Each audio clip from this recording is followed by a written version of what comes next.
Thank you. Good afternoon, ladies and gentlemen. I was very excited hearing what the institutions of government are doing around this. For many people, and that's the general belief, the perception, and General Shafa clearly stated this, that the Nigerian army is fighting Boko Haram. But for us at NERI, Nigerian army is not fighting Boko Haram, and like the commander of Operation Lafia Doye said, Nigeria is fighting Boko Haram.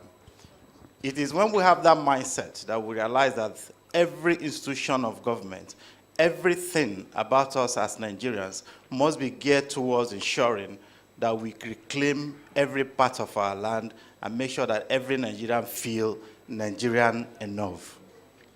Because of the work we do and how far we go in doing that work, when we tell people about some of the stories from the communities, they do not believe. Many do not believe that there are Nigerians who need to go like a kilometer or two to get to a well to fetch water. And that when to get to that well, they need to put their bucket and move a camel about 500 meters before the bucket comes out. Many will not believe that there are parts of Nigeria where 18-year-olds have never seen a light bulb, and they are Nigerians. And sometimes all they ask is, just make me a Nigerian. Recognize that I am part and parcel of you. So when we fight all our social media war, when we agree or disagree on policies and politics and all of that, let's all just remember that there are people who want just to be accommodated in the whole discussion. And then there's what we call the battle of indifference. And it's very clear. When you talk about what's happening in the Northeast, many people in Abuja or Lagos or Port Harcourt will say, it's there.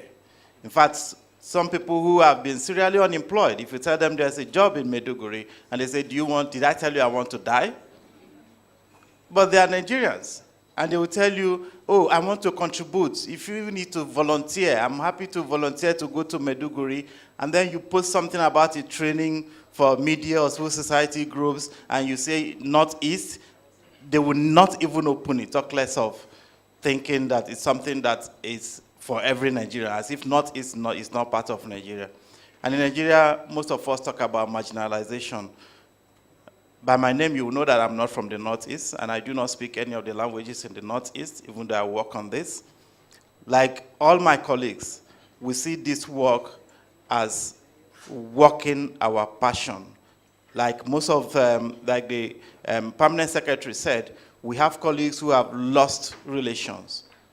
We have colleagues who have been directly affected by the insurgency.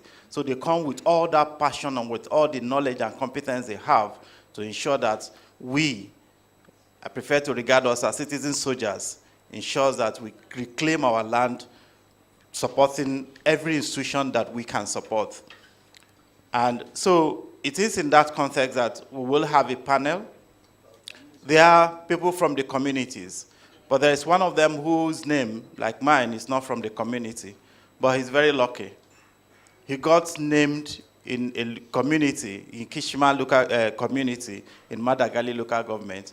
A Muslim mother, because of the work he was doing in the community, named her son Chris. His name is Christian Obona. He's the director of DREB. Chris, please, can you come?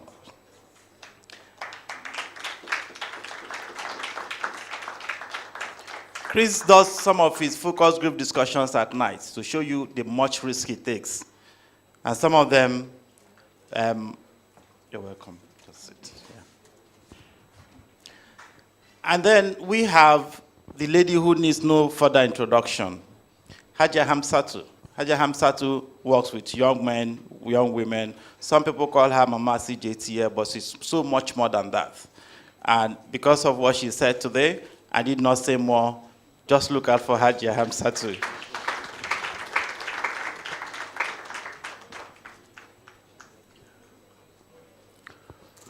We also have a district head who, in spite of the challenges, refuses to leave his community. But he keeps working and pushing and ensuring that he reclaims the community for his community to live in peace, including, I'm sure he will tell us about his battle with cattle rustlers and ensuring that peace returns to his community. We have the district head of Duhu in Madagali local government. You're welcome, sir.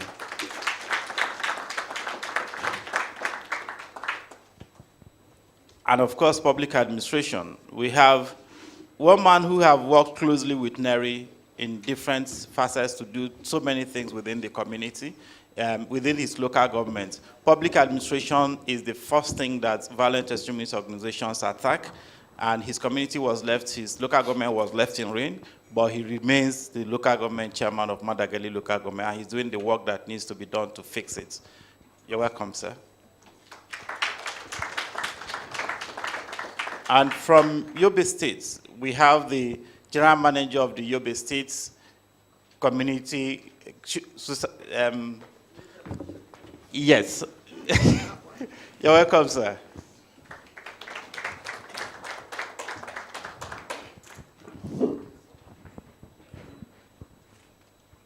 You're welcome.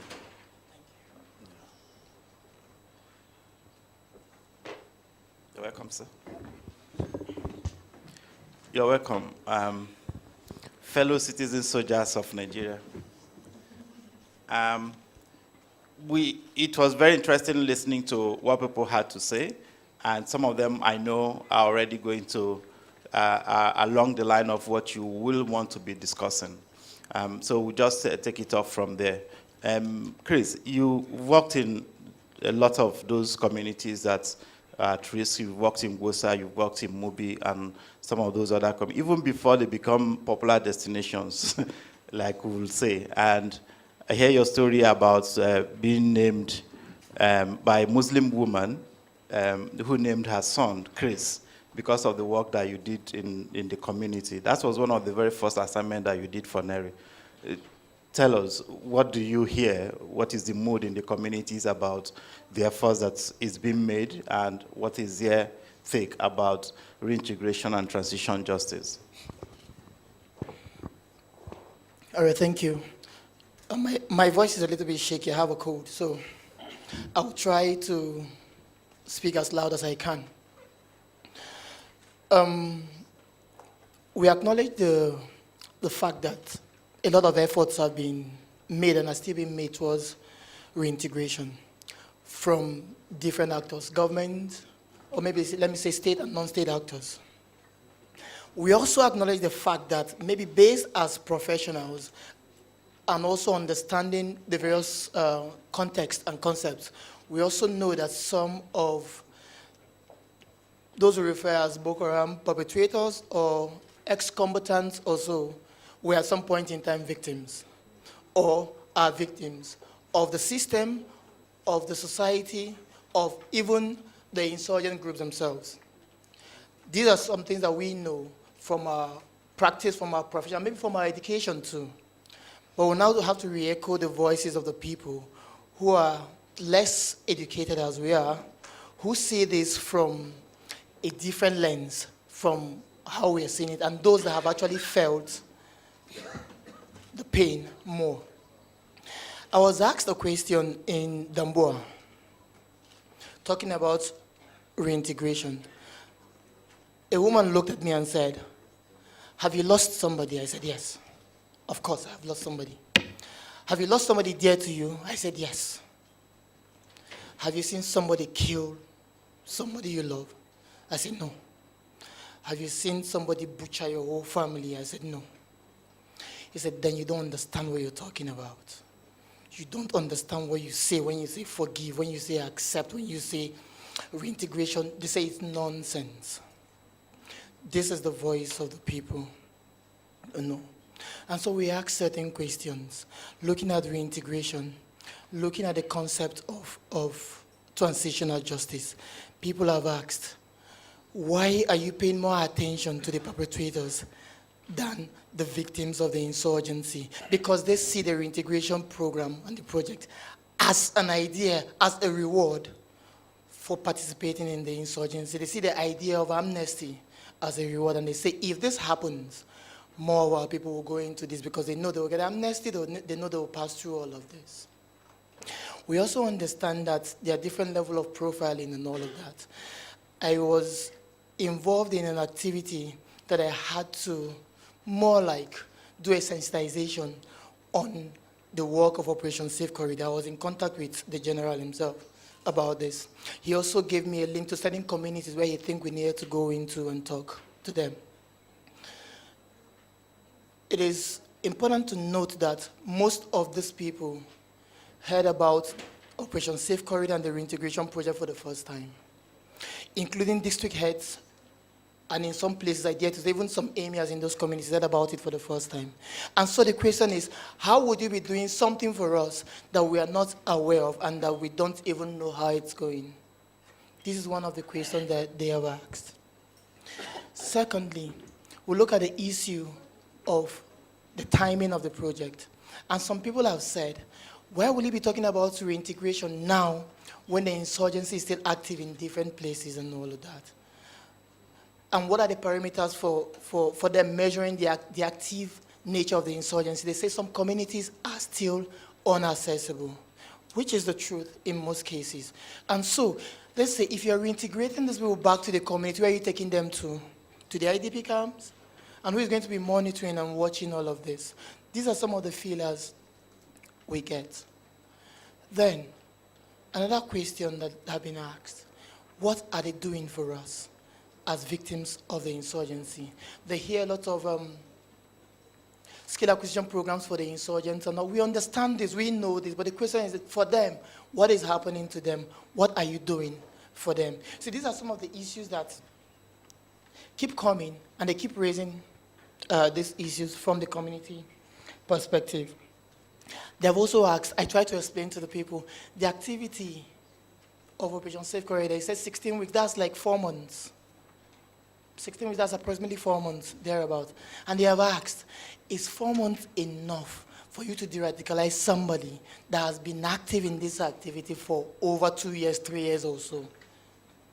These are questions that have been asked, you know. And so they feel that, one, the timing is not right for them. It's important we know that most of these communities have been divided based on the impact of the insurgency along lines of religion and ethnicity, based on how it also affected them differently. And so we're talking about issues of mutual suspicion. We're talking about issues of mistrust, and there are issues of fear. And people have asked, are we bringing these people back for them to be regrouped?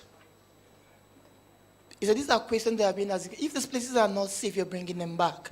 Of course, you're creating an environment where people can actually regroup and get back to the business they know how to do best. And again, based on the voices of the victims, it has been said, these people are incapable of repenting. This is their perception, that these people are incapable of repenting. And the reason is that they have seen the magnitude of crimes committed against them. They have seen the magnitude of the atrocities that they have, and they say, if these people come back, we will leave the communities for them. Now, these are some of the issues that keep coming. And so I think that when we feel the pulse of the people, it also helps us.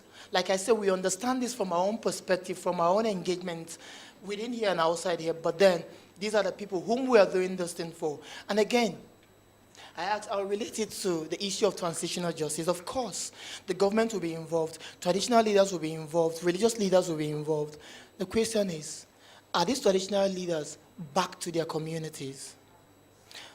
The answer is a lot of them are still, I will use the word displaced. When I say displaced, not necessarily living in IDP camps, but they are not in their domain where they should exercise traditional authority over. And so who watches these people when they come back?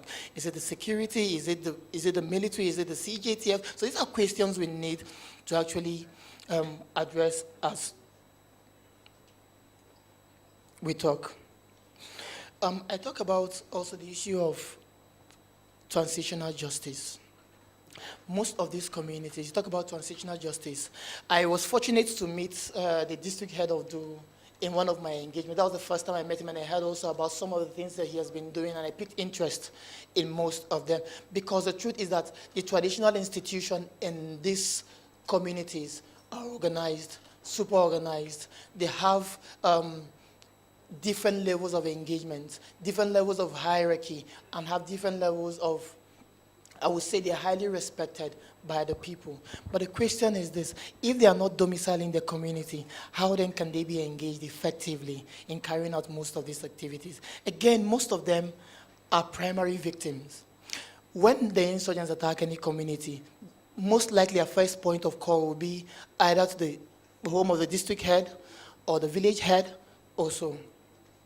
So these are also issues that we need to also look at. And again, the traditional leaders have said, in the case of transitional justice, if we need to be carried along, we have lost most of our traditional powers based on several reforms that have happened. And so we do not have most of the authorities we used to have years back. And there are different levels of this. So when you feel the pulse, one, people have this quest for justice, and their definition for justice may be different from what we see as justice here. A lot of people have lost people, and I have dared to ask them, if you have lost somebody, your idea of justice, is it to kill the person that has killed your brother or sister? They sit down and think, but again, you don't have to reward them for doing what they have done. So you see, there are a lot of issues that in all of this, we need to bridge the gap. And I am glad we're talking about the concept of peace building in these communities, because looking at humanitarian intervention, looking at development activities going on, without looking at the issues of trauma, looking at the issues of mistrust, looking at the issues of fear, and looking at the issues of rebuilding these communities. When we need to rebuild socially, rebuild some of the structures around these communities, then there's still a lot that needs to be done.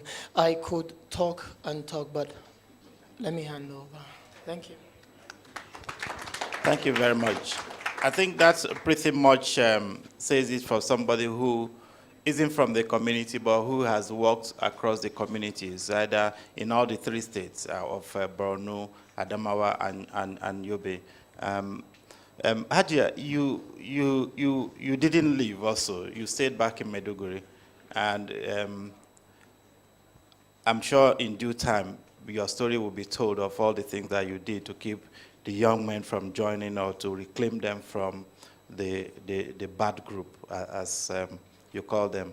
So do you think that, given what, even your intervention during the last session, whether, do you think that women own this process of relocation enough, or that we need to do more to ensure that everybody is involved in that process? Thank you very much. In fact, I'm so delighted that this discussion, this week is being dedicated to the Peace Nexus by Neri. So I want to start on the premise that honestly, there will be no peace without inclusion, particularly of women and youth. There will be no peace without accountability to particularly the women and the youth. And then there will be no peace without justice. So for us, people in the Northeast, we are now getting to the 10th year of this war with Boko Haram. Greater percentage of those affected are the women and then the youth. Since you focus your question on inclusion, well, I have seen inclusion with regards to youth, but in only one segment of an intervention, that is in vigilantism. This is where people have to sacrifice their lives and then go after people with guns unarmed, because no elder can make that sacrifice. So it is exclusively 100% youth dominated. As for women, I can say we still have a long way. The Permanent Secretary has told us that we have 10 IDP camps within Maiduguri. But let me also add that the whole of Maiduguri city and all the local government capitals in Borno State that are inhabited were all surrounded by small hamlets or settlements constructed with grasses and then covered with polythene bags. People are leaving them and then surrounding the whole city and then the local government headquarters. So a greater percentage of our population has been skewed to women and children-led in Borno State. Looking at the picture, I was looking at that young girl in the poster. I wouldn't be surprised if this girl is not the one taking care of the entire family, including the one she is begging. And we have them plenty. And these women and children in Borno State are doing it without any resources, without any skills, and then without any capacity, because people have virtually lost everything that they have. Means of livelihood, shelter, loved ones, property, name it. So therefore, and then even within the IDP camps themselves, itself, women, in fact, they have to devise coping strategies. So women have started coming together, forming themselves into clusters and groups within them to share their experiences and have started voicing out their grievances. Women have come together to seek for accountability over the loss of their husbands with whom they were separated.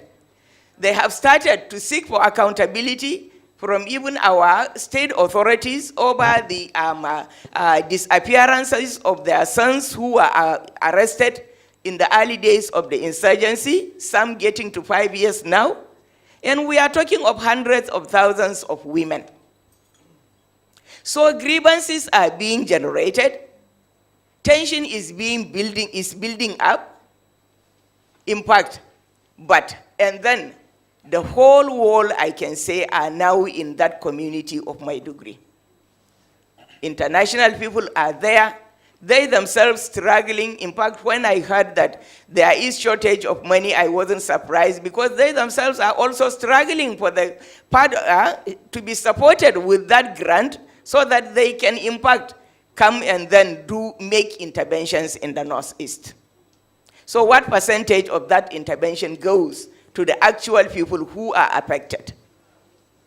The prices of renting houses in Maiduguri have skyrocketed. Land has become very expensive. Goods and services, especially building materials and others, are very, very expensive. So therefore, in fact, the international people with the dollars don't feel don't feel the pain of paying whatever amount per rent per year, just to, maybe I can say, to empower the rich who are already rich, maybe getting their money through corrupt means and then erecting big houses that can be rented by international agencies to the detriment of our people. Honestly, now I'm talking to you as a practitioner in the field, and giving you the perspective of what it is like with the common man. So therefore, now, make us, yes, what am I saying? Yes, women is about women and children, yes. So, and then with all the presence of the international presence, honestly, the major challenge that bothers us as practitioners in the field is the issue of data and then the issue of capacity. Believe you me, if anybody tells you that this is the number of widows as a result of insurgency, this is the number of women who have turned to street beggars, women who have turned to street hawking, or domestic or menial workers, or commercial sex workers, or women who have been abducted, women who have been indoctrinated on their own and then married to Boko Haram, women who have gone to Sambisa forest and came back, children who are unaccompanied, children born to Boko Haram, believe you me, there is none so far. And we are getting to the 10th year of the insurgency. So for goodness sake, how can we make any significant intervention without having a data of what we have on the ground? I believe the best practices everywhere in the world is the first thing people do is getting the data and then work on those data. In fact, when I say this, people ask, how do you think it could be done? I said, why can't it be done? Are we not doing population census? So therefore, the approach of population census can be able to give us the number of people we lose, the number of women who have suffered maybe early marriage, early divorces, even before the insurgency, and then the victims of the insurgency. So international community, this challenge is yours, yes, so that honestly, to make your work more effective and then help all of us, I think there is the dear need. You have to take the approach of running your international air services to Maiduguri, where the whole international community are funding it. I think that approach has to be adopted to be able to get data and then be accountable for the people of Borno State. And then about capacity, yes. This is a society, a voiceless society without capacity. Yes, we are the home of peace and hospitality. In fact, conflict is an alien culture to us until the coming of the Boko Haram insurgency. So therefore, now with the Boko Haram coming, in fact, most of our young men already either joined Boko Haram or have been killed in the counterinsurgency operations. We women now have been left, have become more at the receiving end. So some of us have to force ourselves, to turn ourselves to become human rights defenders, gender activists, and others. So even the illiterate, uneducated, uninformed women in Borno State have contributed significantly. In Bama, for example, and Kondiga, and Goda, and in fact, all over Borno State, women were the ones who were rescuing fellow women and including men in occupied territories. Women have contributed all their clothes for men to wear to be rescued out of occupied territories. Some women have been even slaughtered in their communities by Boko Haram because of this kind of efforts that they were making, without the skills, without the anything. And then even to Neri, that in fact invites us, I really appreciate the organization quite okay, but then even to Neri, there is a challenge that bothers me with you also. Yes, you have been inviting us, me in particular, severally to come and speak, and others, because you know I have the little capacity to speak. But believe you me, how many have you ever thought to find out how you can empower me or even build my capacity further so that I can also bring up the younger women who are coming up so that collectively we can do things together? Never. And this is, in fact, this is what we are suffering from. This is an uninformed society, uneducated society, abjectly poor society. So capacity building is what you can do, in fact, to bring us at par with others, so that we can be in charge of our own situation. The whole is there, but they can do little to support us. Yes, because they have to eventually leave. Now they are complaining of lack of resources. When the resources are not there, what will they do but to fall back and go back? And then if our capacity is not built, who takes over? So therefore, now to make impact, and in fact, if I can continue to be talking, there will be a lot to say about all these things. Now let me talk a little about how we can get involved and how we can be included. In fact, for women inclusion, women and youth inclusion, there are the normative frameworks are already there on the ground. The UN Security Council 1325 is there, which in fact an organization that we worked for some years back has supported the Nigerian government to come up with its national action plan and then state action plan. A few states have come with their own state action plans. And then all the pillars that need to support women to be in charge of their own situation are all contained in that resolution. So why can't we resource it and then actively pursue it? In terms of protection, in terms of promotion, in terms of making women participate, and even prosecuting the perpetrators of violence against women and girls. And then recently too, very recently, about precisely on 24th of May, the government of Netherlands have in fact been able to push through its own proposal on outlawing hunger and starvation in conflict situations. And then the United Nations Security Council has adopted this resolution, which is a very, very welcome development for us, because maybe, as I told you earlier, even the humanitarian intervention in terms of food and then relief is being depleted now.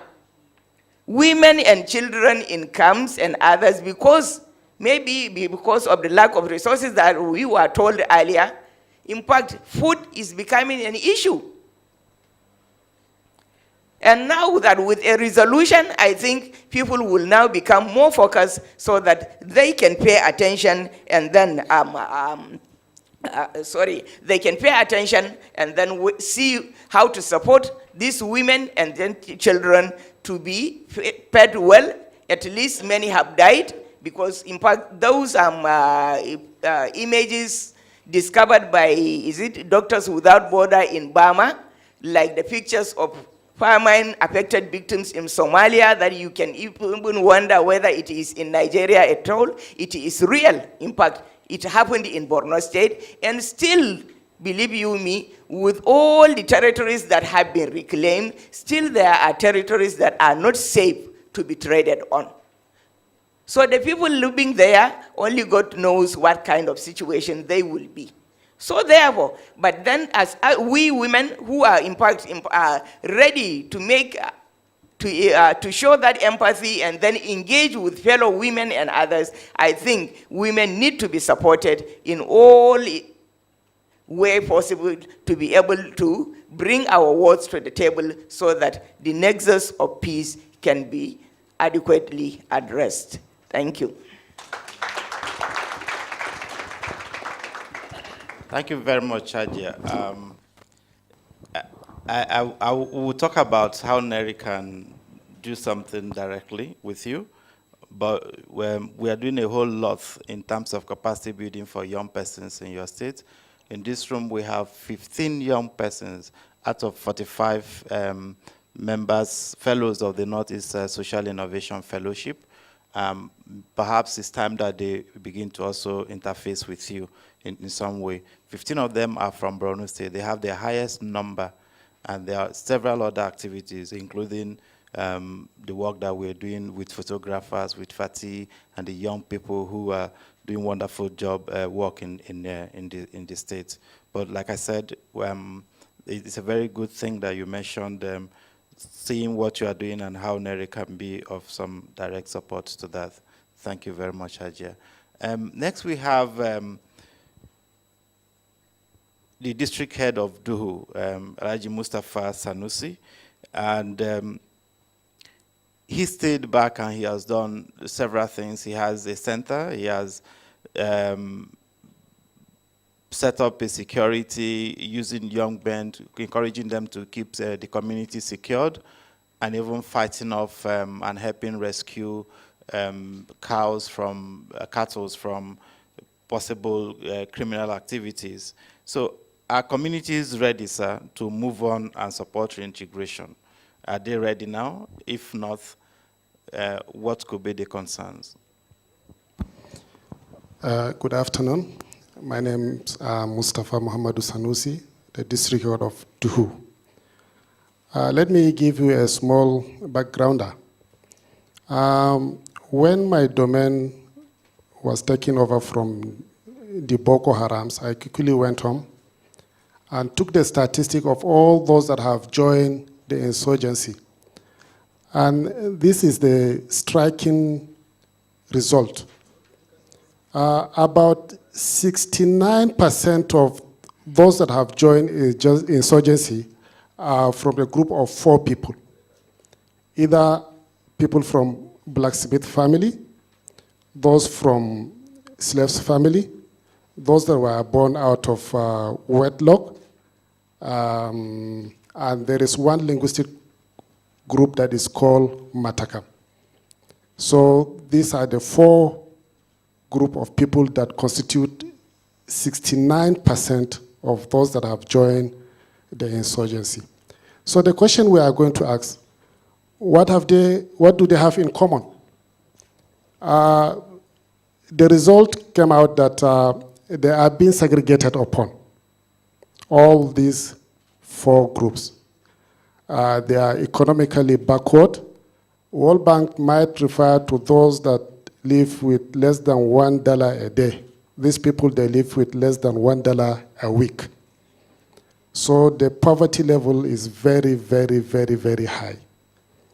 And let me take one out of it. If you are a blacksmith in that area, you will not marry from the other family. You will not even sit on the same bench in a class with other families. You cannot eat in the same dish with members of the other families. So that segregation is there. So when the Boko Haram, Boko Haram feed on the lacuna in the society.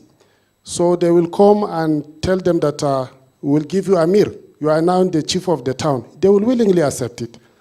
So that's what gave rise to people joining insurgency. When I went there, I went to have what is obtainable at Rwanda, like the Kachacha. I organized my own Kachacha, about 25-man committee, Kachacha committee in the district. We received hundreds of petitions because we allowed people, we gave them 3 weeks to submit petitions, and we came out with about 15 petitions that involve capital offenses.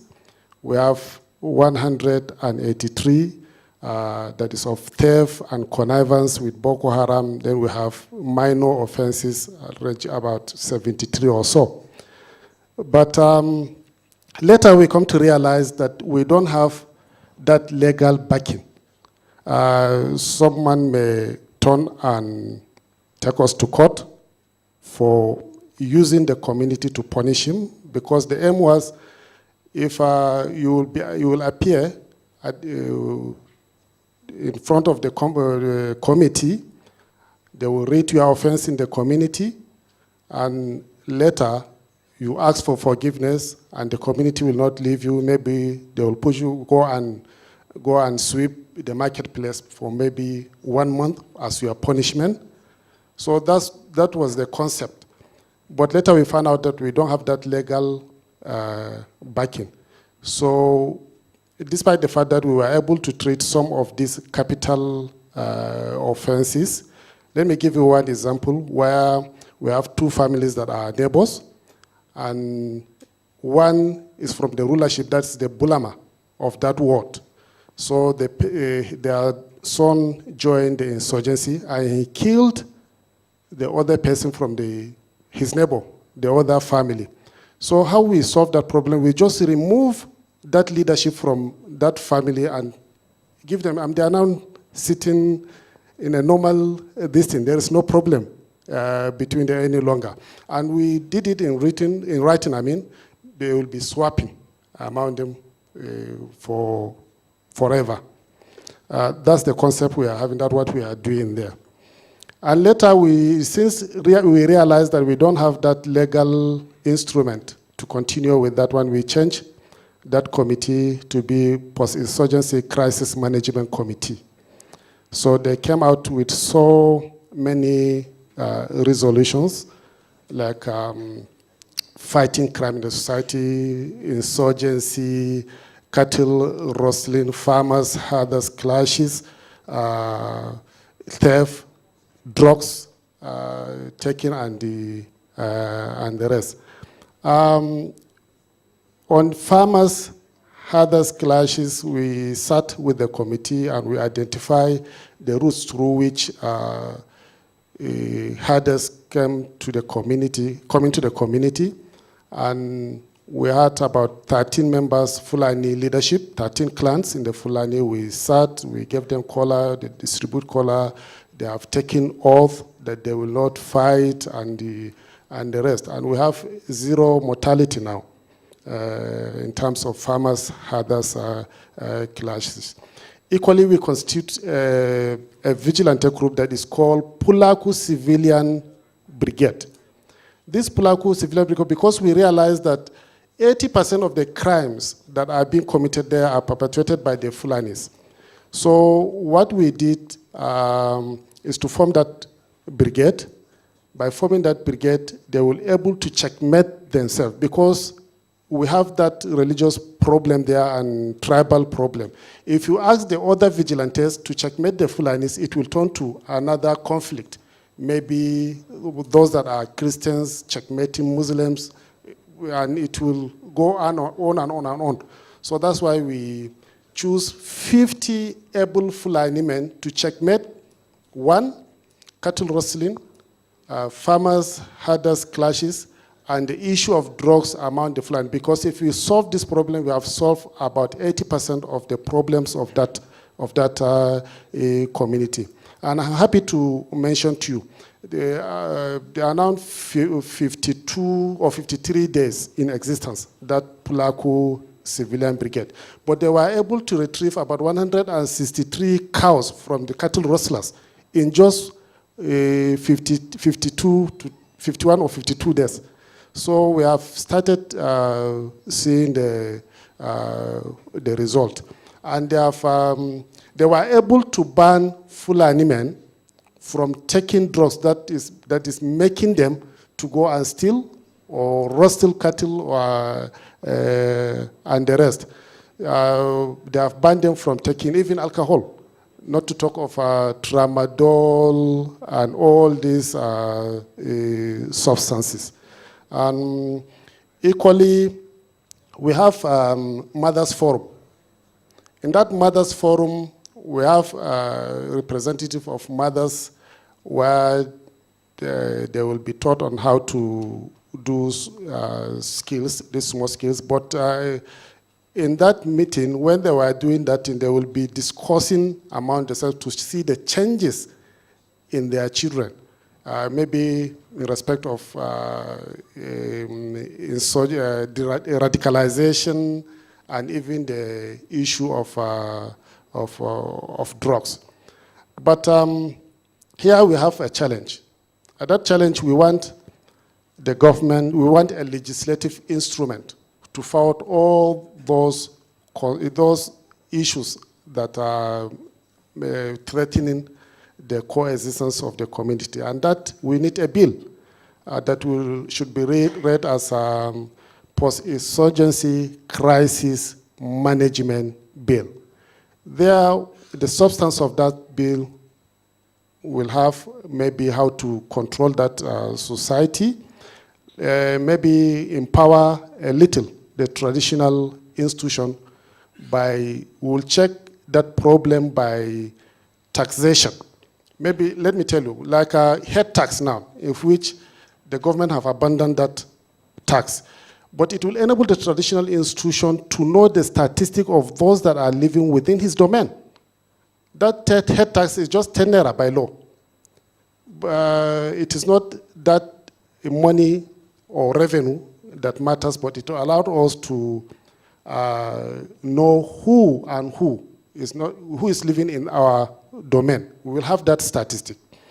Equally, the jangali, the cattle tax, it would enable us to reduce the cattle rustling, maybe providing people will know this is this number of cattle you have. If you have more, then the government will ask, how did you get the excess?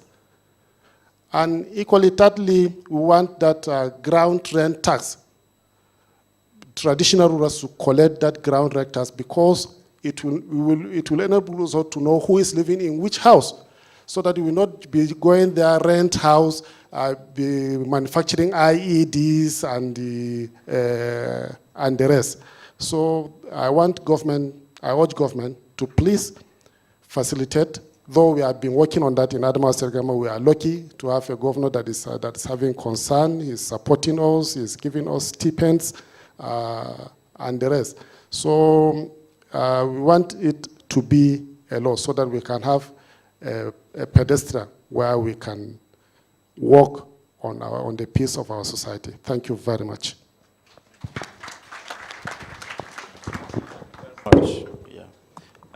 Next, we have the chairman of Madagali local government, Yusuf Mohammed. How have you been able to cope with public administration? This must be a source of great concern and constraints. Well, the organizer of this forum, good afternoon. In the first place, I would like to thank Neri for inviting me all the way from Adamawa State to Abuja on this important issue of national conversation on the humanitarian development peace nexus. Well, let me just give you a small story. 2014, northern part of Adamawa was invaded by Boko Haram. And after the election of 2015, we in the northern part of Adamawa are very much grateful to the President of the Federal Republic of Nigeria, the military, and the governor. Because immediately after the President was sworn in, our people start coming back to their local government. And after 1 year of the governor in office, he conducted an election, precisely July 2016. And I was the only chairman in that state that was sworn in that doesn't have an office or place to work. Because the whole public building in that local government were completely destroyed by Boko Haram. School, clinics, market, the local government secretariat. So when I was sworn in, I am the only chairman that my people sit down with me either in my house or under the shade to work until the intervention of Neri. They meet me, they say they want to see me in their office. And I didn't hesitate. I went to Yola, and they told me that they have a project for Madagali local government. That is primary school rehabilitation in Gubula and Waga. I appreciate it, I thank them, but I say, I'm very grateful, but the chairman doesn't have place to stay or to work. My car or my house is my office. And they take interest in what I said. And immediately they give me 1 week. Before I know, they call me that I should call my directors of work and some of my engineers.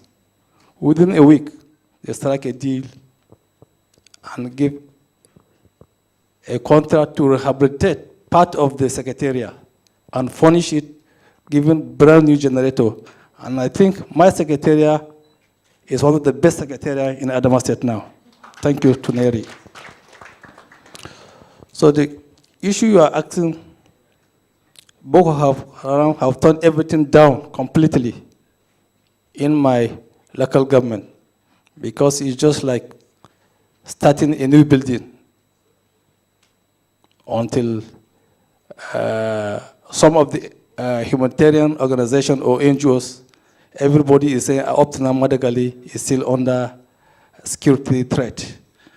And most of them, they couldn't come to Madagali. But last 3 months, I was opportunity to receive people from the UN Orchard that wanted to open humanitarian hub in Gulag, the capital of Madagali local government, so that whatever is happening, they say they will know how to assist the people of the area. But it has been very, very difficult task, because presently, as I'm talking to you, we don't have even a very good hospital in Gulag. If there's an attack of Boko Haram, we either carry them to Mubi or to the state capital, and almost 4 or 5 hour drive. The security have been doing very wonderful, but I have been soliciting from the federal government with the governor that more security should be deployed to that local government because of the porous and the activities of the military toward the Sambisa. Some Madagascar local government have been at the receiving end.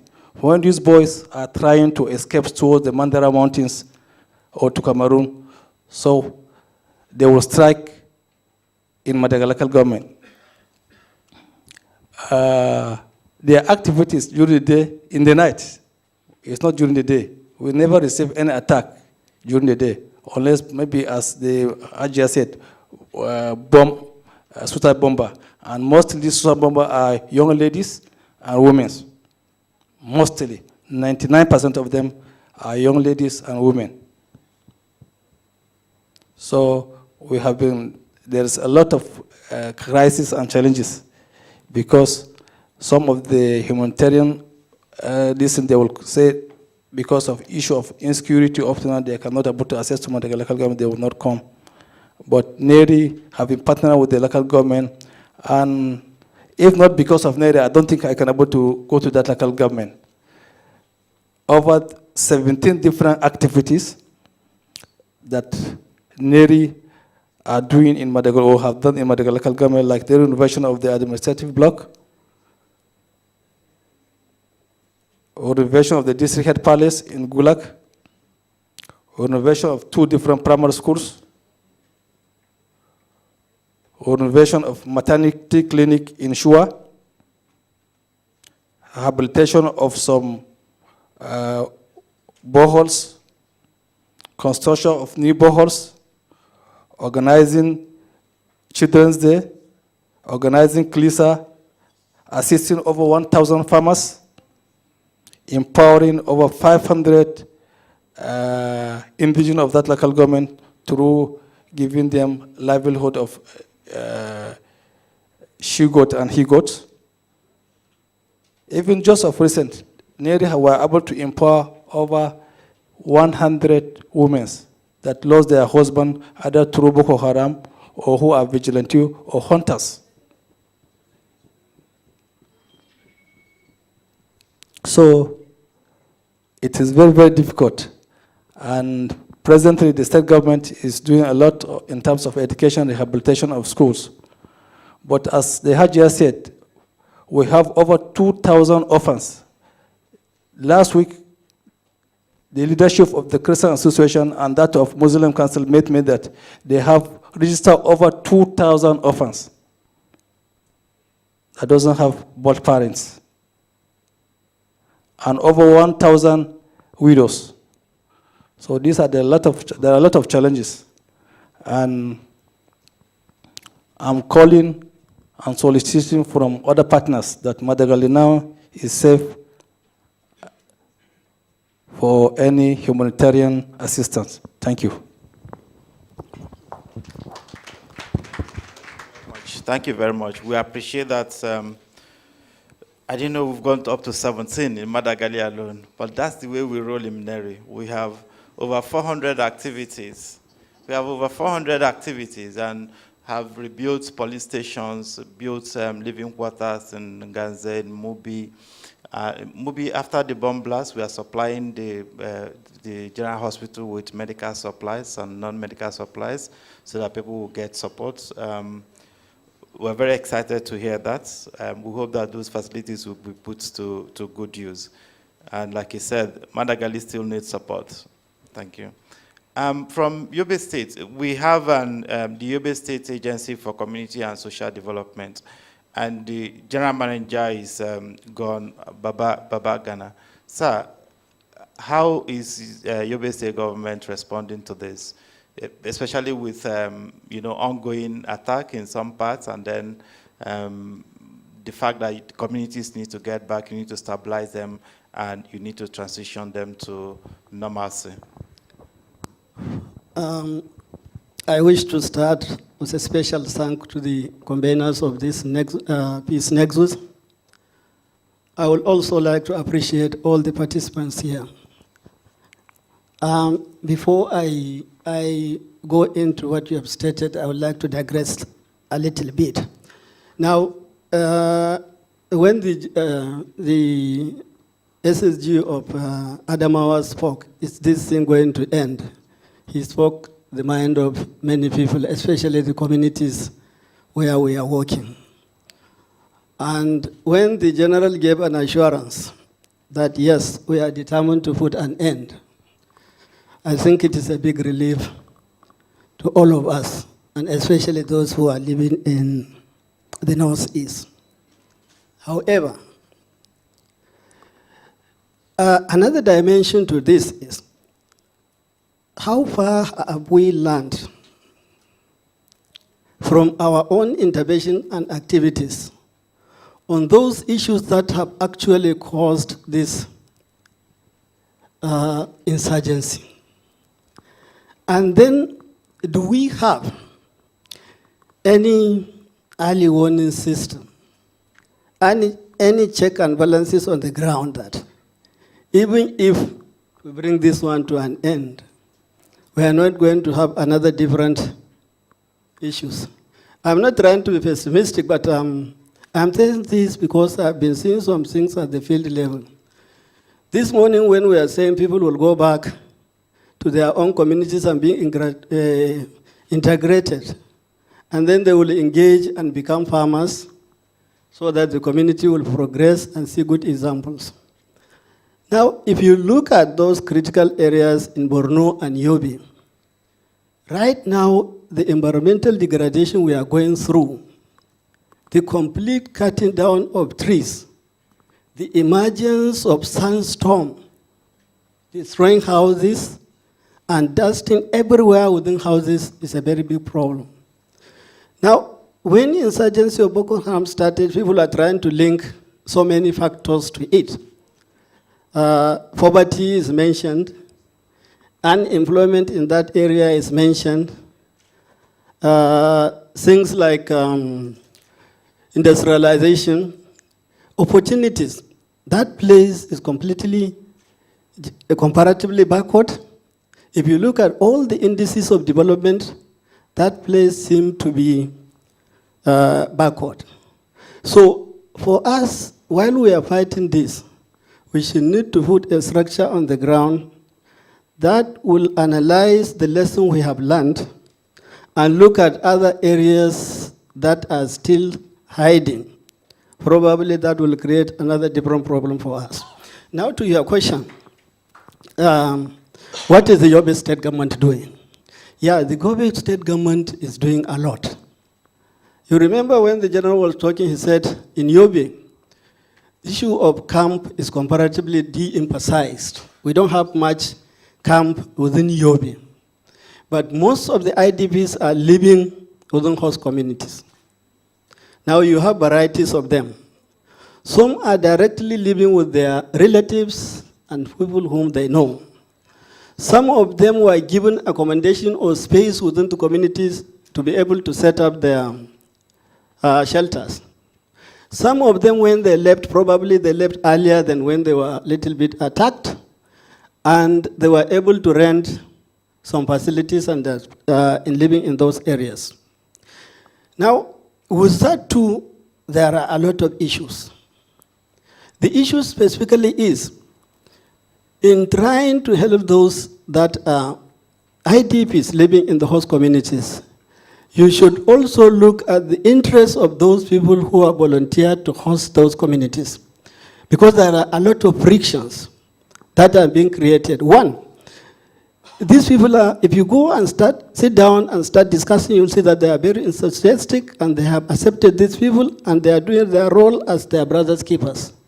Unfortunately for them, the available resources cannot accommodate these people for long. Very soon, you will start seeing things are becoming small frictions coming out. I was opportune to visit a community that is hosting IDPs in Gombe. Now we have in that community about two sets of IDPs. One is those that have come earlier and rented houses. The other one went to their relatives and their relatives kept them in those places. When they initially came, there are water fees they collect to run their boreholes and the others. Those people were exempted. As time went on, now they were maybe expecting that there will be a lot of investment because of what they have done. Nothing seemed to be coming, and they asked these people to say, please start contributing small. Now these people are afraid that next what will happen. So in Yobe, to be specific, the government has done a lot of things. Hajia has raised the issue of data. There are data flying around. We can't say we don't have data at all, but what we should have is a data that is being put together and data that is a little bit realistic, because everybody is collecting data on his own and there is no harmonization. But that notwithstanding, a bad data is better than none. So we are doing our best. The Yobe state government conducted a study and produced an integrated plan for recovery plan. In that, they were able to assess all those infrastructure that were destroyed, the communities that were completely razed down, both government and private properties that were destroyed, and the people that were affected. And that master plan provided for an approach to now address those issues. And as an organization, the project I work for is a project that deals with provision of basic social services to communities. And the project was initiated on the basis that it's a poverty reduction project. Government has been spending a lot of money on poverty issues, but the results were not very encouraging before. But now the federal government, the state government, in collaboration with the World Bank, they said, okay, maybe the approach is, the mechanism of delivery is not quite good. Why can't you try community-driven development? That is the inclusiveness we have been talking all along. When you bring into inclusiveness in your activities, you reduce so many tensions, especially that deals with conflict.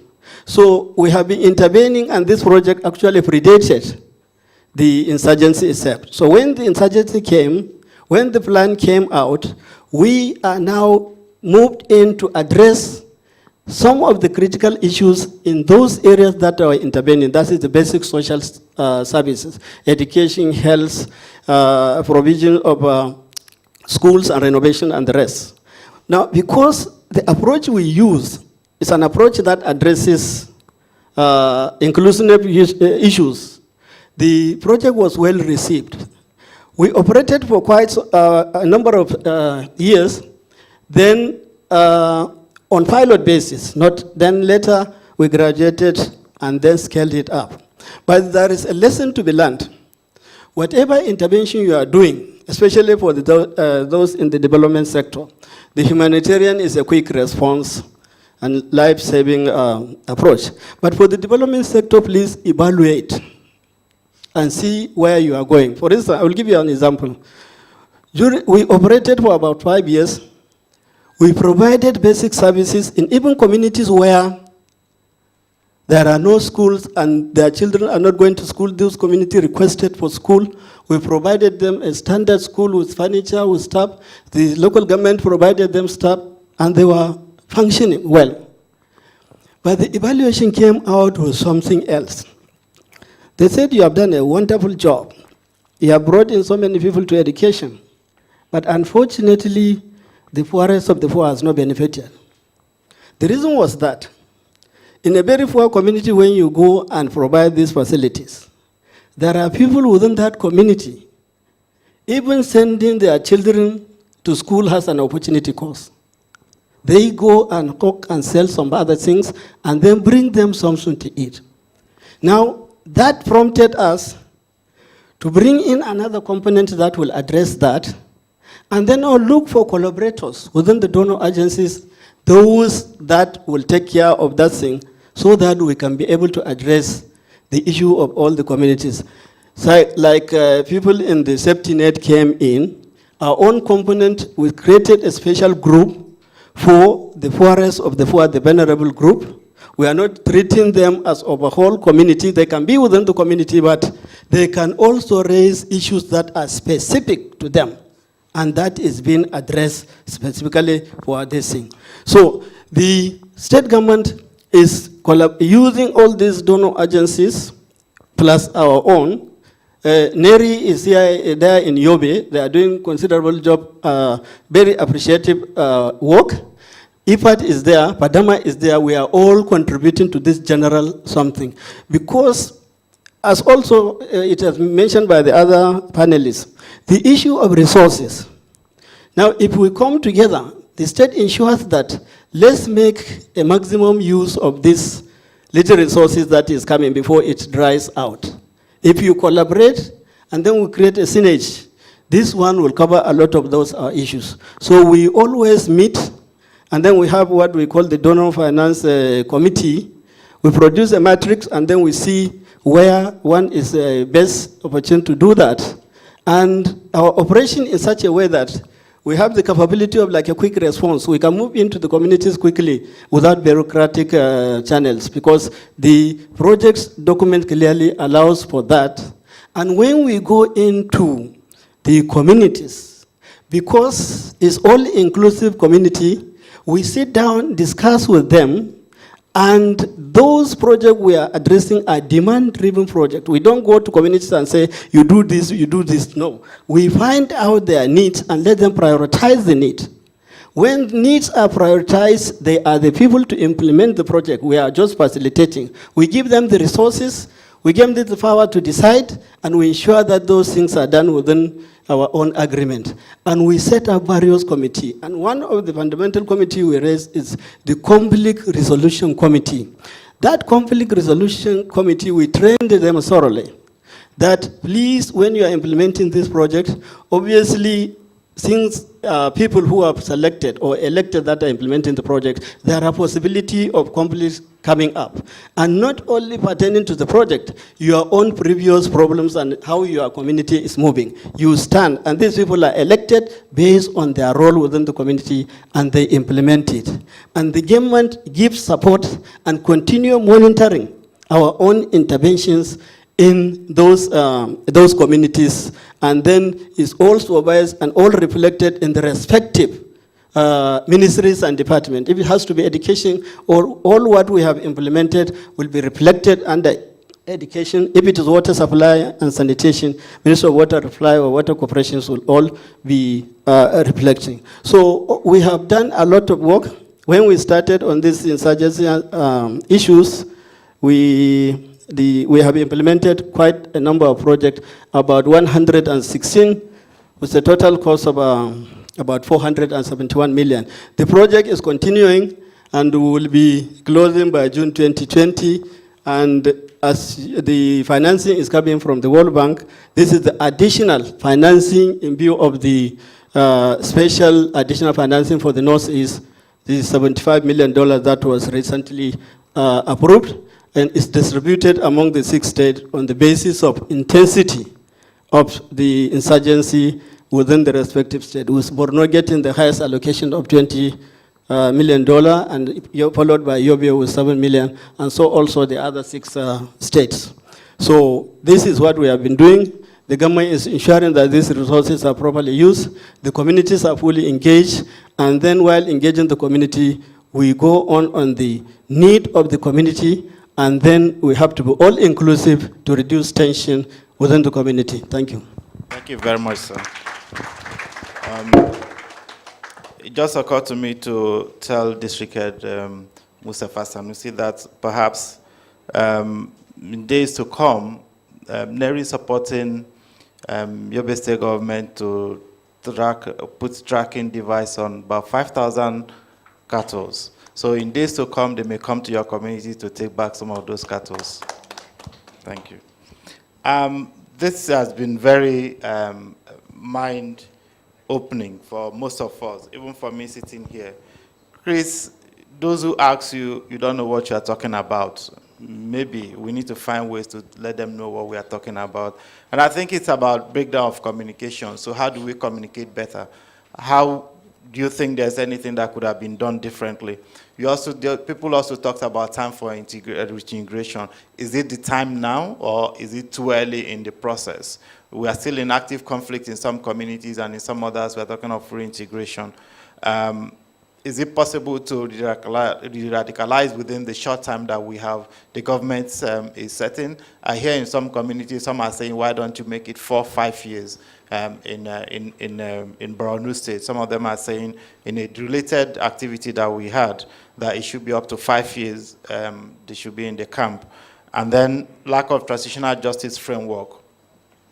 I just spoke about women and children being the most affected, and the fact that they are not included in all of the processes that we are running as much as, even though they have actively been part of trying to ensure that normalcy returns, contributing their close to make sure that people who want to leave the insurgency groups are able to leave, the violent extremist organizations are able to leave. She talked about high cost of living, and I think this is something that is becoming real and very common globally when donor money enters a community at the rate it's going in Nigeria now.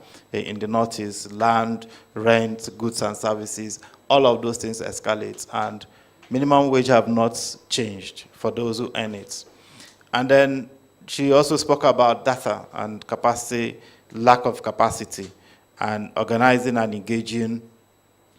And then she spoke about the need to do more with support from NERI and other agencies in the room. Hadia, I hope other agencies will also get interested in that. And then the district head talked about segregation. These are traditional things that could trigger insurgency. When you are not regarded in community, you are nobody, and suddenly somebody said, you can actually be the head of this community, so come join me. And it continues like that. And it's not just in your states that's happening. In other states, there are similar traditional practices that also needs to be engaged with. You also spoke about traditional justice framework, about the one you have tried. Yeah, maybe the framework. Maybe when your bill finally gets passed into law in the states, you better be able to do it. It's quite exciting how you have used local vigilante framework to get young people involved and participating in the process. And the Mothers Forum, I think that's one that other states should also consider. The taxes, I think that has to do with how do we run. It's more of a constitutional and maybe some legal issues that needs to be sorted out. The chairman of Madagali local government spoke about infrastructure for public administration. It was lacking. And I'm happy that he mentioned the role that NERI played in getting that back on track. And NERI continues to do this. We have, if you visit our stand out there, we have photo book of some of our activities. They just bought some, because if we start doing photo book of over 400 activities within the last 3 years and 9 months, it will be difficult to process that within 6 months. And then he talked about insecurity, and of course the fact that Madagali is ready and free to receive others. Babagana spoke about early warning mechanisms. Do we have a national early warning mechanism? Are we just going to do this and then come back to it, or are we going to do this and be done with it and move on? I don't know. So that's something that we need to pay attention to. The indices of development, that's a very, I mean, your agency is, like you said, you seem to have kept some data too, and perhaps that will also help agencies working in the States. No IDP camps, who knows, that needs to be monitored too, to ensure that communities, the conflict that might arise from that process does not escalate. And then available resources in communities, how does the most vulnerable benefit and the conflict resolution mechanisms. I think with that, we will now open up for the first round of questions, and then we'll come back. A few questions, yeah. Yes, please. Do we have mic? Yes. Just as we're waiting for questions, just to apologize for running so late. I know the sessions have been very interesting. However, it is now 1:15. We have a closing ceremony with ministers arriving at 3 o'clock, and we need to get some work done during and after lunch. So if I can just encourage us to move it along quickly. Thank you. Joe. Good morning. Thank you very much, panelists, for the fascinating discussion. Let me introduce myself. My name is Jörg Kühnel. I'm the UNDP Deputy Country Director, and I have followed all the points that you made with great interest.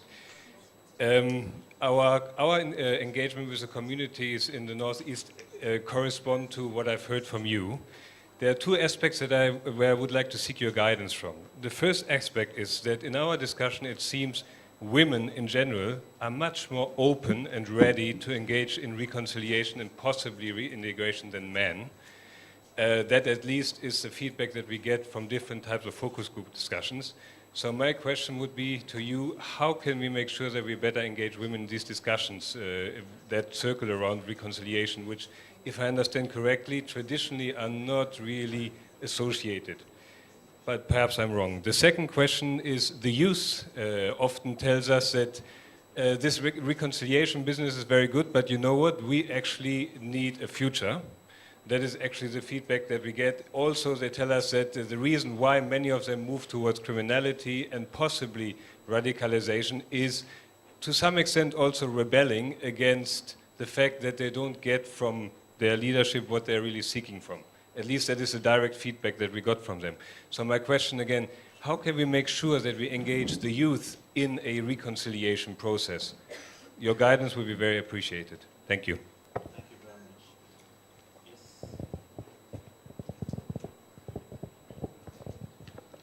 Thank you. Yes. Yes, sir. Thank you. On the discussion and the objectives of the discussions, in order for us to achieve this, we need robust, reliable, timely, consistent data for planning, policy implementation on what we are talking about. Then, with data with integrity, it will help us to achieve this. What we are to do, the organizers, will be to have a collaboration with National Bureau of Statistics. Because of the existence of the office, Statistics Act, year 2007, on the mandate on data production. We also mention, as I had, sustainable development goals. In order for us to achieve all these, the 17 goals, 169 targets, and 230 indicators. We need accurate statistics to achieve this. So it is very, very important for us to have a collaboration with National Bureau of Statistics, as I said, because we have data. Thank you, sir. In all facets of data that we may look for to help us. Thank you. Thank you. Okay. Thank you very much, panelists, for very interesting discussion, really reiterating the importance of the communities in all what we have been discussing. My name is Bukola. We search for common ground. I have just two comments. Number one, I'm sure the goal of the for us to have a community that is better than what it was even before insurgency. And that is why I'm particularly interested when you discuss the issue of caste system in Adamawa State. And as in your office to really begin to address some of those structural injustices that contribute to be part of insurgent groups. The Makari system in Madagascar, to be sure that we are addressing some of these areas. And again, communities also have a lot of role in also addressing, a lot of these emerging social conflicts. How is community also prepared to begin to address some of the divisions? I know in some communities I work in the Northeast, where some people are even saying other people that are returning should not come back to their communities. How are communities working on this?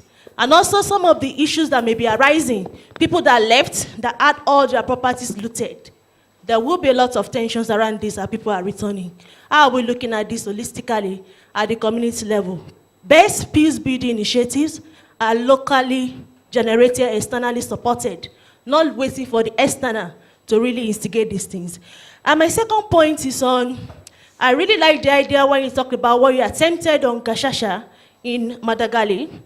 I'm also curious, have asked these questions over and over in some of the communities I worked in Borno State and other ones.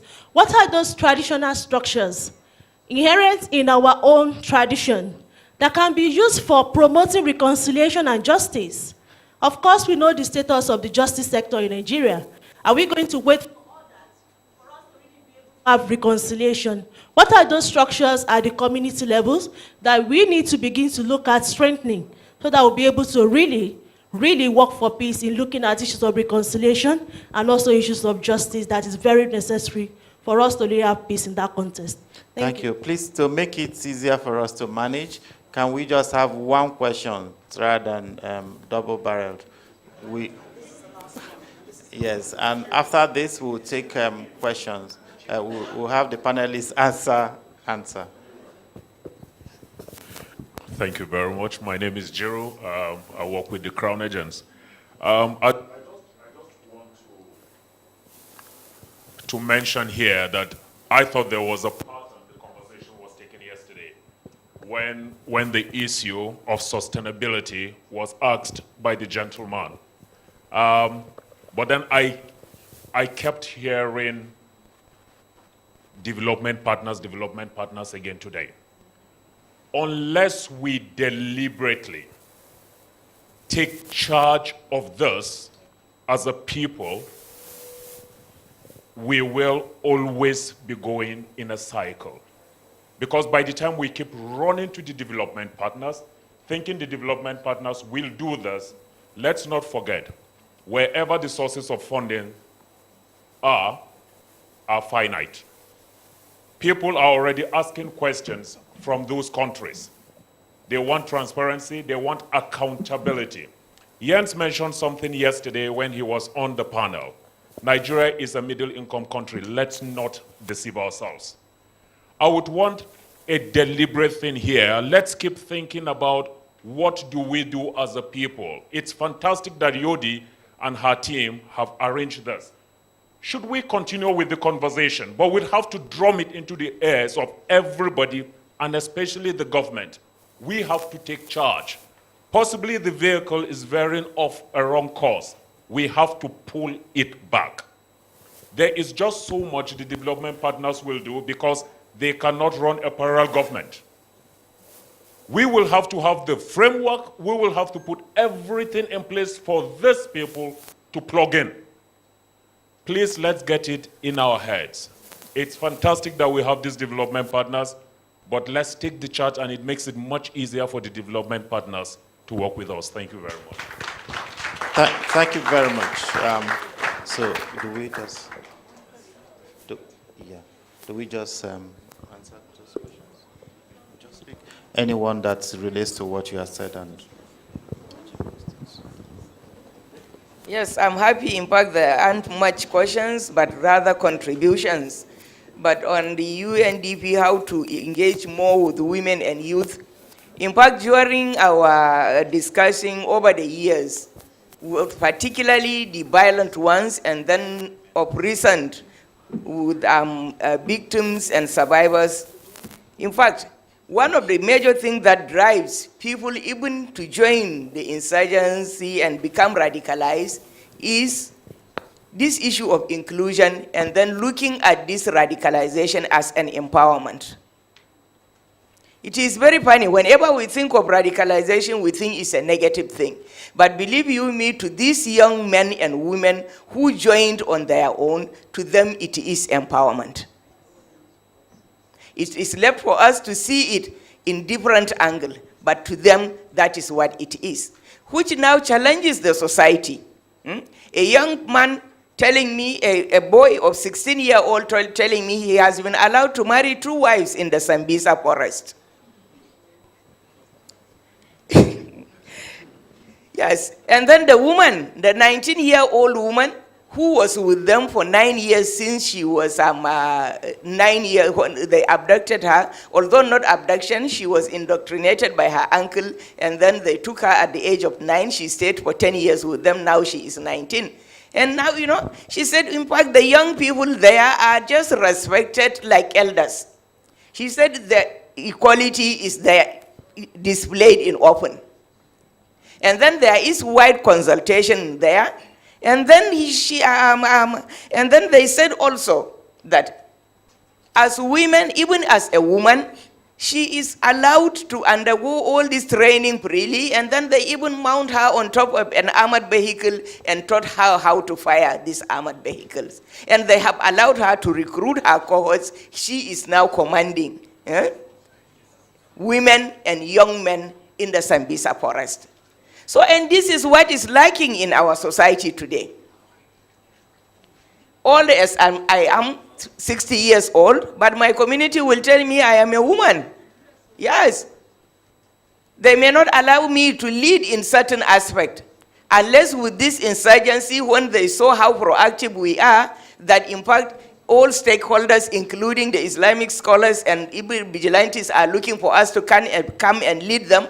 Otherwise, honestly, nobody will call you. So therefore, I think engagement should be with the larger society, a lot of sensitization. We need to bring out all these good practices so that they know that whenever you empower, you allow people, equip them, give them the opportunity to, in fact, contribute their worth, then honestly, we can get the best out of them. And then that is for both youth, men and women. And then this thing, and then for, is it community, ways of managing conflicts in our community? I think in one organization we worked for some years back, we did a study on community conflict management mechanism. We have very effective means and systems of managing our conflicts, but then gradually, as with bad governance and then the corruption and others, most of these systems have been rendered ineffective and irrelevant.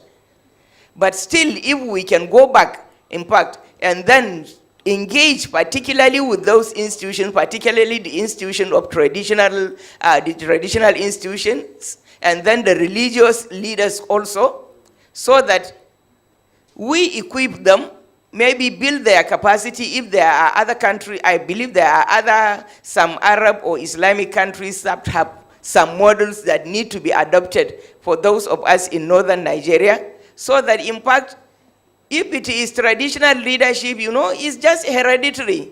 If your father dies, you become a traditional ruler without any skill, without any capacity, without any orientation of how to engage and then handle or manage your people.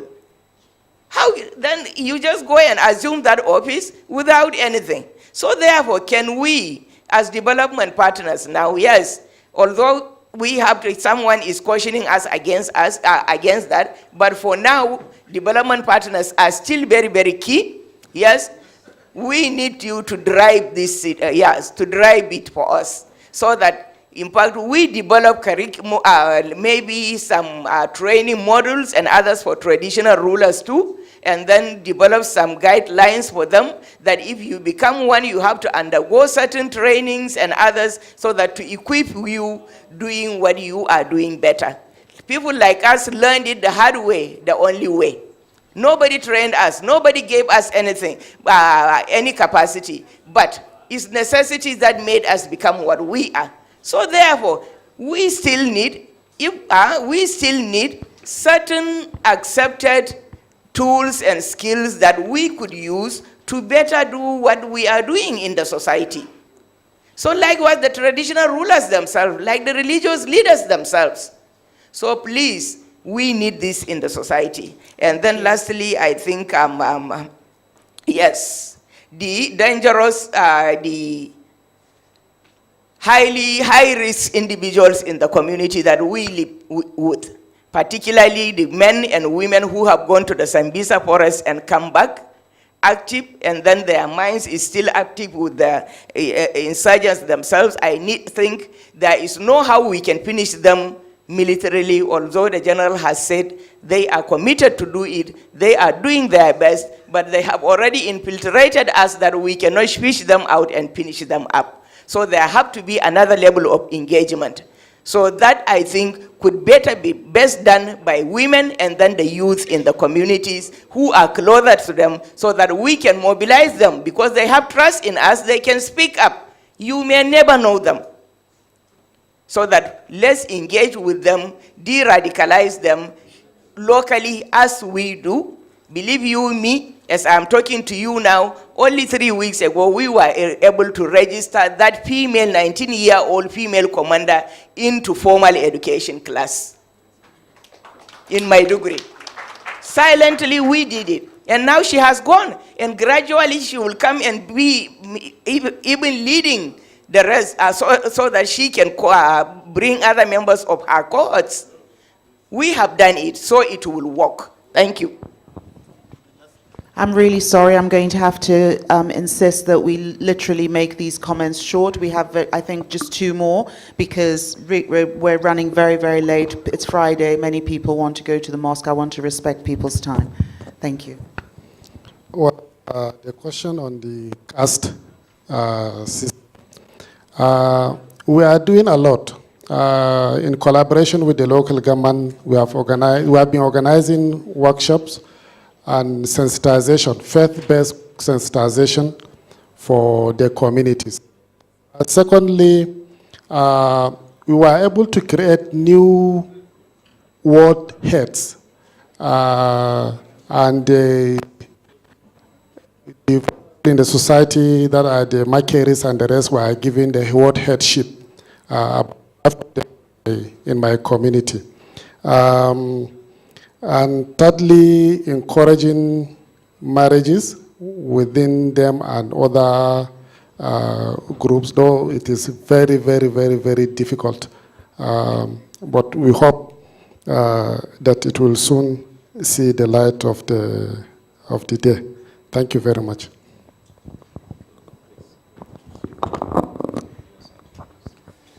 All right, I'll just speak briefly on the issue of those returning to communities. There are a lot of encouragements and push for IDPs and people settled in other places to return back to their communities. We may also be unaware of some of the factors, underlying factors. A lot of people have their homes occupied by other people. A lot of people also have their homes occupied by even the security agencies working in those communities, you know. And so, when we say come back, these are also potential challenges that could trigger other forms of conflicts within those communities. So we need to be mindful of this. But again, a lot of communities, based on our culture, are very hospitable and accommodating. I've seen people that have opened up their homes in their communities for those returning back to settle and find a home. I've also seen people giving up part of their farmlands for people to make a living for the time being while they resettle. So it's work in progress, but again, let's be mindful of the underlying factors that could trigger newer forms of conflict. Thank you. Thank you very much. So just a word or two on the last issue mentioned on the donor partners. Yes, as he presented, yes, the donor partners are doing a lot of work, but are we not thinking of ourselves doing those things that the donors are doing? Certainly, we are thinking of that.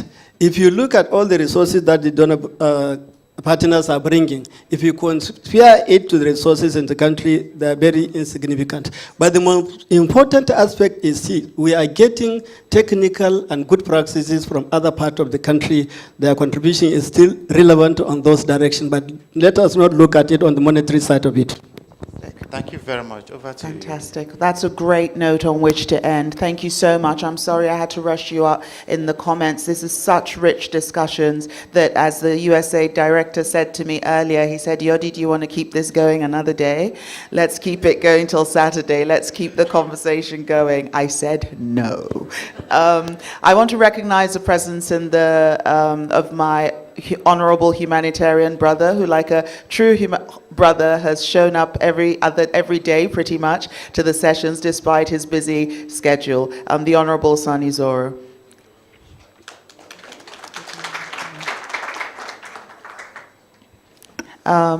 He'd like to say a word. Can you please have somebody hand him? Can we hand him the microphone? Yeah, thank you. Right there. Thank you very much, my humanitarian sister, the panelists, members of the diplomatic corps present, senior members of the armed forces. Allow me to stand on existing protocol and to say good afternoon to all of you. And from the National Assembly, we also bring our solidarity, to all of you. Having said that, I came in at a time when Hajia was talking about global best practices, if that's the way I should capture it. And I just want to share my own position as far as this matter, and that is to observe that from my involvement or the involvement of my committee, it appears that Nigeria needs to benefit from the global best practices as far as tackling the issue of internal displacement and refugee crisis is concerned.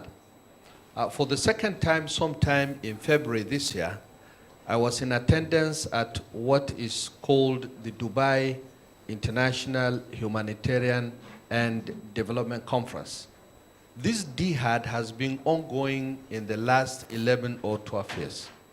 And because Hajia has talked about maybe benefiting from other countries' examples, especially that share the same similarities in culture, environment, and so on. Since the Northeast region, where this insurgent war is going on, is predominantly, a Muslim society. Some of them actually are Arabs, the Shua Arabs, in that part of the world, and so on and so forth. If you attend such a conference and you see the exhibitions and you share the experiences of how IDPs and refugees are being managed in Jordan, in Lebanon, and in Syria, we will take away a lot of lessons that we can use here. Do not forget that as a result of the crisis in Syria and Iraq, Jordan is a major hub of internally displaced persons in that part of the world.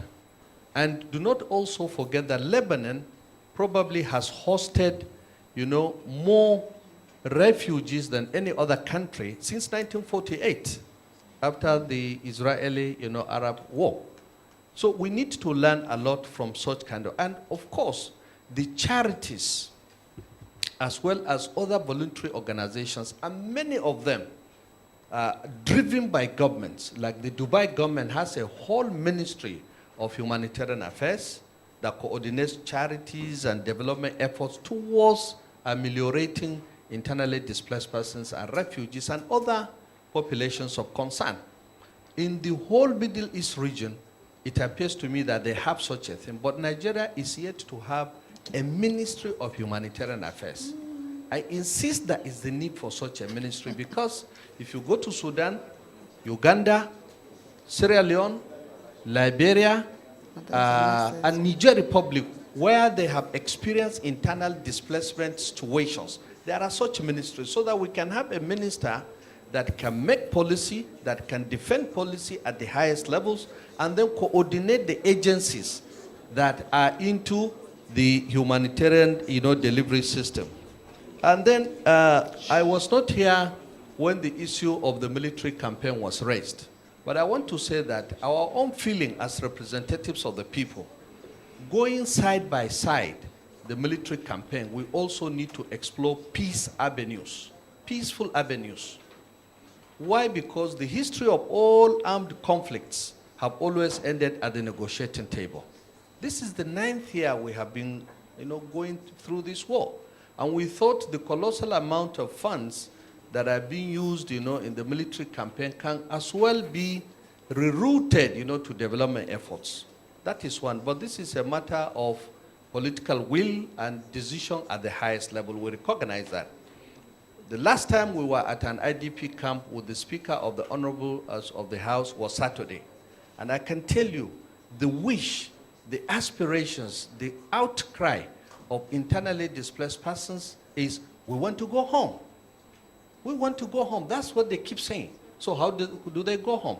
They can only go home in security and dignity.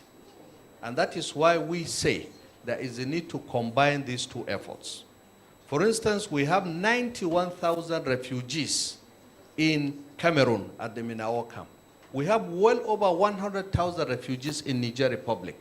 We have over 20,000 in Chad Republic. Our number as internally displaced persons in Nigeria is always hovering between 1.2 million, 1-point-something million, coming third, sometimes second after Iraq and Syria. But we have not examined, or rather we have not adopted the model of resettlement, where a huge number of IDPs can be resettled in a particular area like Ugandans have done, and transform the IDPs community into a productive force, to the extent that nowadays, every month, they export 400 ships to Saudi Arabia with the assistance of World Bank. This is a model we can copy. Apart from that, the assimilation of IDPs in host communities has not been achieved. When we went on Saturday to the camp at Karmajiji here, you won't believe it. IDPs that are living in shacks with no proper sanitation, no roads. But the authorities of the FCT went to mark X at their shacks. We cannot just imagine what informs such a policy. People have run away from war. They have come here to construct shacks, and you are saying that, oh, demolish. Where are they going? Where are they going to? So I think there is a need for coordination. Finally, may I see this opportunity to thank our great sister who has been working effortlessly over the years, really, to bring for a convergence all the humanitarian partners, including the National Assembly. I cannot remember when other agencies in this sector have been involved in the National Assembly, yet we are representatives of the people. And we are here basically to support the executive arm of government by coming up with necessary frameworks to back policy, as well as to do advocacy through motions and whatever we can do to see to the amelioration of the plight of our unfortunate citizens. Thank you very much, sister. We wish you all the best. Thank you. Thank you very much, my honorable brother. I'm very grateful for your presence here today, and really appreciate your remarks. As the panelists get up to have a photo and to leave the stage, I'll just close off this first session of this afternoon. This morning, which has gone into the afternoon, and it's now almost, it's lunchtime.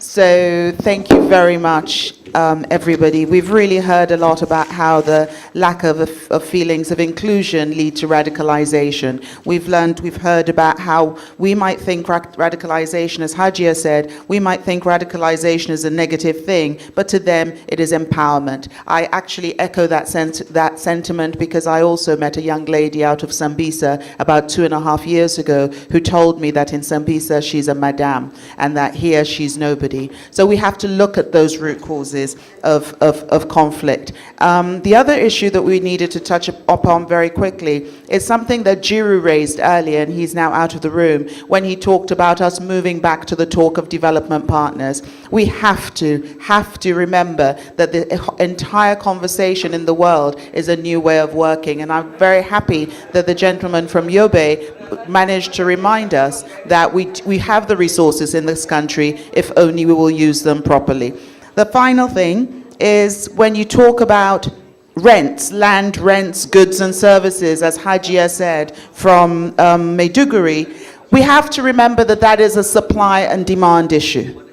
It is not the international partners that are jacking up rents. It is not the international partners that are putting up prices. It is we, our own people, that are putting up rents. They are merely having to pay what the market demands. So it is for us to advocate amongst our own people to ensure that we don't take advantage of the misery of others, and to speak and advocate with our leaders or our elite to say, please, let's not make things even more difficult. I think it's the INGOs or the UN are not to blame for prices going up in Maiduguri. It is us, and we need to take that responsibility. With that, I say that we're going to have a break. Unfortunately, we're running so late that some of us are going to form a working group to take in all of your comments and do some work around it through lunch. And we will reconvene here at 10 minutes to 3. Lunch is served next door. Thank you very much.